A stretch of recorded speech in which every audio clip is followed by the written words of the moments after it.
Hi, Judy from Witchpeace Craft. Welcome. Happy New Year, everyone. It's the 1st of January 2025 here in Australia. Yes, we saw the new year in. As a family, we don't do anything major. I cook something nice for dinner.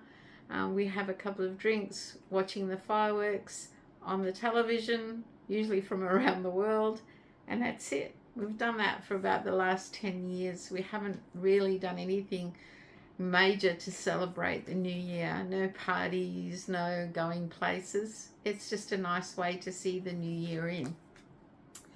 And the 1st of January means it's time for me to launch my make-along.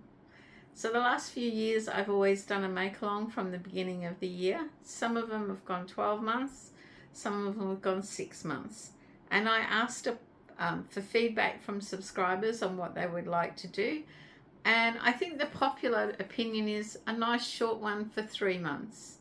So this one is only going to run from 3 months. It's going to run from the 1st of January, today, and it will close on the 31st of March, Eastern Standard Time, Australia, 11:59 p.m. And I will do a prize draw before the 5th of February. So here goes. To be eligible to enter, over the age of 18, of course, usual YouTube rules.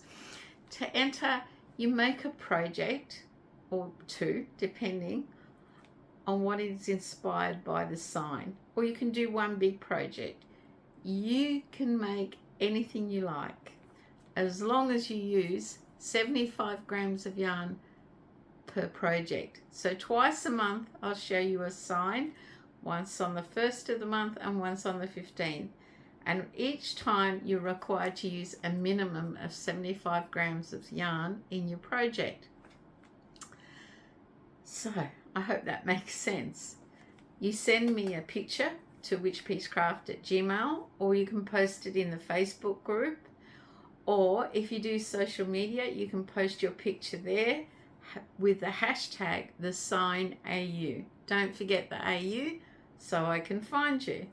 And that will make you eligible to go into my prize draw. I won't be doing a prize draw every month. I'll just do one at the end of the 3 months, and I'll do 3 prizes for 3 lucky participants. And that'll be it.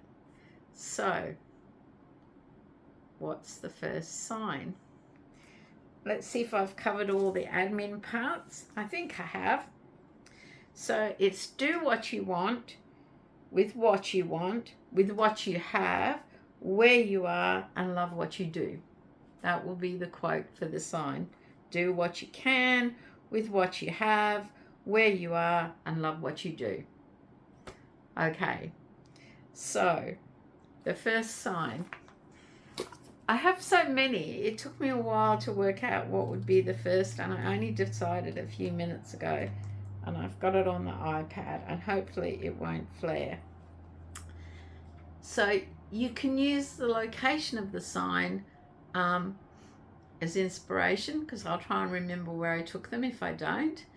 What the contents of the sign, what it's saying, or the colors, or anything, any hidden opportunity within the sign for you to inspire your project. So this one I took in London. We went out for lunch one day. We're in a pub. We just wanted a pub lunch or counter lunch, whatever you want to call it. And near where we were sitting was this sign behind the bar. And I really found it funny at the time. And this week it's been very appropriate. Reason being, I had to go into work yesterday, even though I'm on leave, just to check a few things, and everything was frustrating. Just absolutely frustrating. More indication that I'm probably ready to retire. And I actually brought work home with me, that I just keep looking at the pile of files and going, I just can't be bothered. Anyway, here's our sign. Ta-da! I hope you can see that. I'll put a picture of it at the end so you can check it out.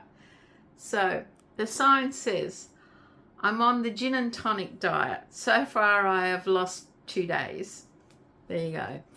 Gin and tonic's very popular in England and London. And the other reason was my sister has, well, she's grey now, but she had dark hair. And whenever she drinks gin, I'm not much of a drinker, but whenever she drinks gin, she gets all emotional and weepy and cries a lot. Whenever family get together and they're going to have a few drinks, it's hide the gin bottle. I've really no idea. I have heard it's a bit of a depressant. It can happen to people. But yes, gin and tonic. And we're always talking about, all of us, that we go on diets. And I thought it was funny at the time. I really liked it. There it is again. It's quite an old sign, as you can tell by the lady in it. But that's our sign for January the 1st. So you've got some greens. You've got lime green, dark green, blacks. She's wearing very red lipsticks, which is very 50s, I think. So there you go. Our first sign for our make along. I have no idea what I'm going to make. I can't work out if I should just do little projects or do a big project. I've done a lot of blankets lately, so maybe I need to take a break from blankets. But guys, I hope you join me in the make along. Remember, there are 3 prizes to be won by some lucky participants at the end, but it is supposed to be fun, and the signs are supposed to just inspire you with hidden meaning. Now, having said that, and it's being New Year, please don't drink too much. Please do not drink and drive. I lost my mother to a drunk driver. Always remember to drink alcohol responsibly. I think New Year's Eve is about the only time I drink. I do know when I went in my office yesterday, one of my bosses had left me a very large bottle of champagne on my desk to take home as a thank you gift. And I was like, oh, I'll probably have to let the boys drink it, not that they're keen on champagne. But anyway, I hope you find the make along fun. Now remember, it's #TheSignAU. I saw the sign, and that one I saw in London. So until next time, take care, stay safe, stay well, and look for the hidden creative process within my sign. Bye for now.